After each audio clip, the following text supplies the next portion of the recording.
నీ హృదయం కూడా చెడిపోయింది, నీ బుద్ధి చెడిపోయింది, నీ ఆలోచనలు చెడిపోయినాయి, సమస్తం చెడిపోయింది.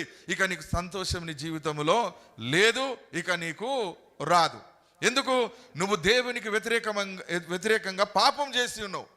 పాపం చేసి ఇంకా ఆ పాపములోనే కొట్టుమిట్టాడుతున్నావు, ఆ పాపములోనే నువ్వు ఆనందిస్తున్నావు, ఆ పాపములోనే నువ్వు సంతోషిస్తున్నావు. కానీ ఆ పాపమే నిన్ను మింగేస్తుంది, ఆ పాపమే నిన్ను పడగొడుతుంది, ఆ పాపమే నిన్ను నశింపజేస్తుంది, ఆ పాపమే నిన్నింటి నుండి బయటికి వెళ్ళగొడుతుంది, ఆ పాపమే నిన్ను తృణీకరిస్తుంది, ఆ పాపమే నీకు రోగాన్ని తీసుకొస్తుంది, ఆ పాపమే నీకు వ్యాధులను తీసుకొస్తుంది, ఆ పాపమే నిన్ను నిలుచున్న చోట నిలవకుండా చేస్తుంది.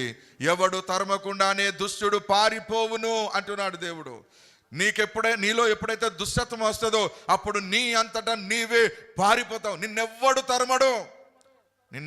తరమడు, నువ్వు పారిపోవడం గ్యారంటీ.